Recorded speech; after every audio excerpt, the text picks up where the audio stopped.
in the main event.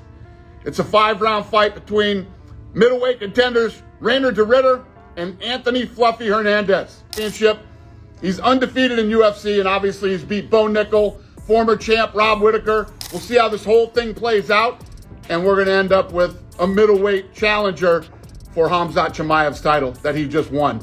The fight world never sleeps, and once again, Dana White has stepped forward with news that has fans buzzing. When the UFC president speaks, people listen, and this time his announcement connects both boxing and mixed martial arts in ways that set up massive implications for the future. The landscape of combat sports continues to evolve, and White is making sure his events dominate headlines. On one side, you have the spectacle of Canelo Alvarez versus Terence Crawford, a crossover fight that many consider one of the biggest boxing events of this era. On the other side, you have middleweight contenders inside the UFC fighting to prove themselves worthy of standing across the cage from the most feared man at 185 pounds, Khamzat Chimaev. Dana is giving fans exactly what they crave: storylines, high stakes, and matchups that make people want to stop everything and watch. Before we break it all down, do not forget to like this video, subscribe to Boxy Hub, and turn on the notifications so you never miss a single update about boxing or MMA. Now let us jump into the breakdown, starting with what Dana White had to say about this unique combination of events. Dana White begins by surprising many fans with a statement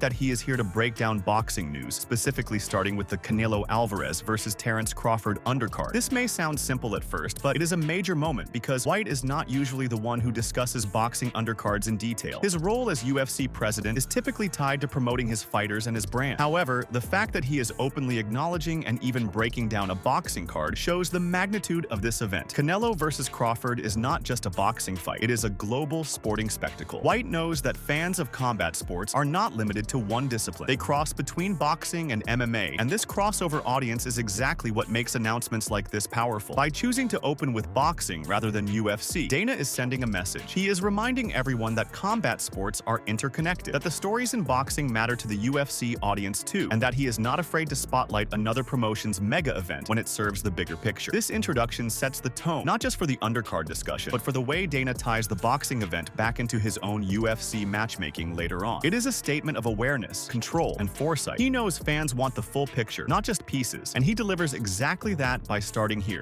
I'm here to break some fight news with you guys. I'm going to start with boxing, the Canelo Crawford undercard.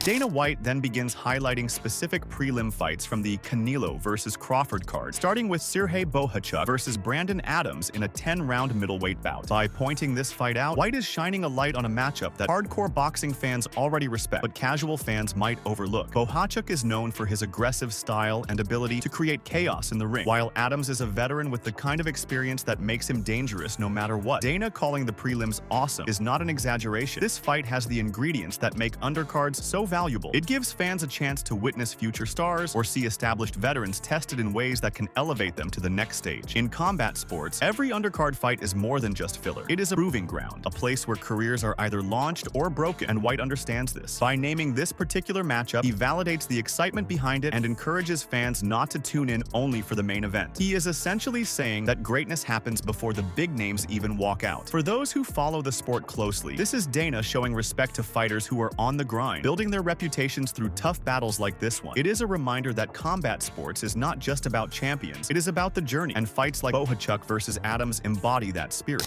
Well, the prelims on this undercard for Canelo Crawford are awesome. Let me start with Sergey Bocek versus Brandon Adams. 10-round middleweight fight. Bocek's 26-2.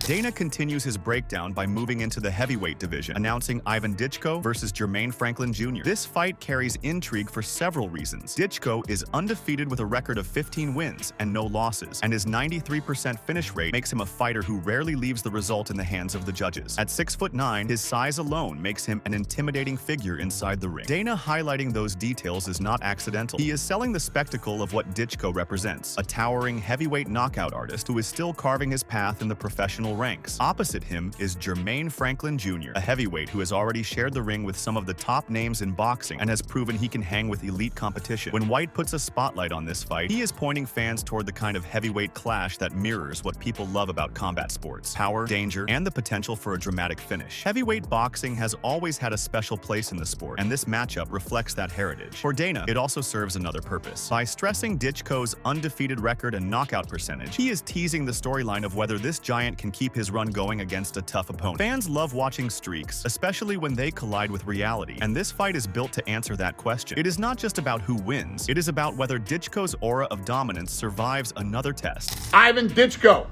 versus Jermaine Franklin Jr., 10 rounds in the heavyweight division, undefeated, 15-0, 14 wins by knockout, 93% finish rate. The guy is 6'9". The next fight Dana White mentions is Ryo Susumi versus Javier Mendes in a 6-round super featherweight bout. What makes this mention unique is the emphasis Dana places on Susumi's background, specifically noting that he has over 100 amateur fights. This detail is crucial because it signals experience, polish, and technical foundation. In boxing, an amateur pedigree is often the key to identifying future stars. Fighters with deep amateur backgrounds tend to develop ring IQ, composure, and the ability to adapt under pressure. By highlighting that statistic, White is telling fans to pay attention to Susumi as more than just another name on the undercard. He is framing him as someone who might be on the verge of transitioning from amateur success to professional stardom. Facing Javier Mendes, who will undoubtedly come in hungry to prove himself, makes this fight more than just a stepping stone. It becomes a measuring stick. Can Susumi's amateur experience carry him through the challenges of professional fighting, where the rounds are longer, the gloves are smaller, and the pressure is heavier? This is what makes the fight compelling, and Dana knows it. His mention of Susumi is essentially planting a seed in fans' minds, telling them to watch closely because they may be seeing the early stages of a career that could flourish into something big. It is another reminder that prelims matter, that every bout carries its own story, and that greatness often begins on nights like this. Susumi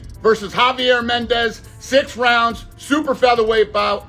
Susumi is 2-0 from Japan.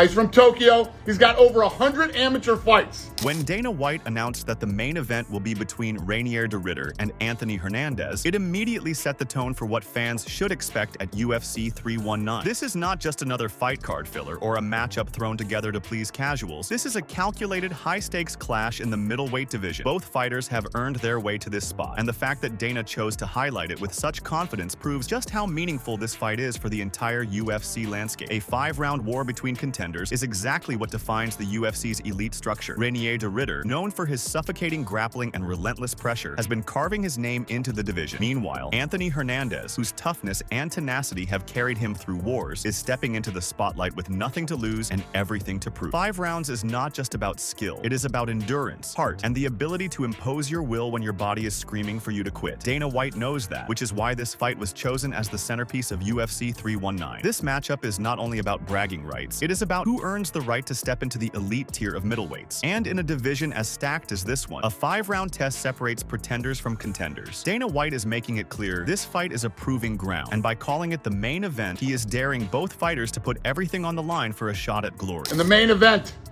it's a 5-round fight between middleweight contenders Reinier de Ridder and Anthony Fluffy Hernandez. Dana White did not just hype up Reinier de Ridder for no reason. He emphasized that de Ridder is undefeated in the UFC and has already beaten huge names like Bo Nickel and the former champion Robert Whittaker. That is no small feat. Remaining undefeated in the UFC is one of the hardest accomplishments in combat sports because the level of competition is unforgiving. Every fighter is dangerous, every contender is capable of pulling off a shocking upset, and yet de Ridder has stayed flawless. Beating Bo Nickel, who was touted as one of the most dangerous prospects in recent years, is enough to silence any doubters. But when you add Robert Whittaker, a proven world champion who has been through wars with the very best, it paints an even bigger picture of de Ridder's legitimacy. Dana is deliberately reminding fans and fighters alike that de Ridder is not just a prospect anymore. He is a serious threat to the entire division. Undefeated streaks carry weight, and in the UFC, they put a target on your back. By pointing this out, Dana is telling everyone that de Ridder is carrying the momentum of a freight train, and stopping him will take more than just ordinary skill. Hernandez may be tough, but he is walking into the cage against a man who has beaten names that most middleweights would not even dream of facing back-to-back. The undefeated aura adds to the drama, and Dana knows that is exactly what fans tune in to see: dominance being tested under the brightest light. He's undefeated in UFC, and obviously he's beat Bo Nickel,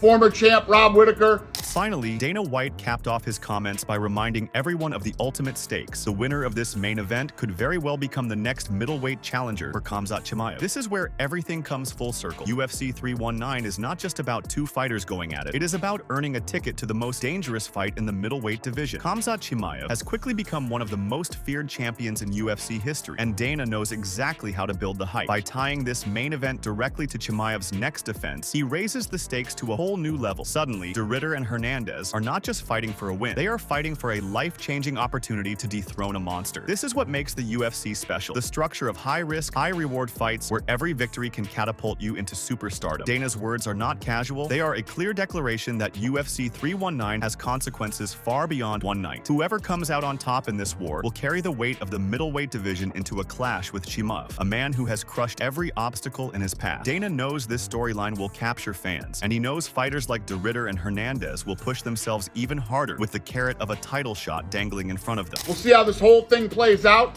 and we're going to end up with a middleweight challenger for Khamzat Chimaev's title that he just won. Dana White's breakdown of UFC 319 is a masterclass in building anticipation, but it also reveals how high the stakes truly are. By calling the De Ridder versus Hernandez matchup the main event, he set the stage for a defining 5-round battle. By highlighting De Ridder's undefeated streak and his wins over elite names like Bo Nickel and Robert Whittaker, he added legitimacy and danger to the fight. And finally, by connecting this bout to Khamzat Chimaev's next title defense, he raised the stakes to the absolute maximum. UFC 319 is not just a fight night, it is a turning point for the middleweight division. Whoever emerges victorious will not only etch their name in UFC history, but also earn the chance to step into the lion's den against one of the most feared fighters in the world. This is what Dana White does best, creating narratives where every fight matters and every performance could change the trajectory of a fighter's career. UFC 319 is more than hype, it is the proving ground for the next great middleweight contender. And fans should prepare themselves for fireworks because when everything is on the line, fighters rise to levels we have never seen before.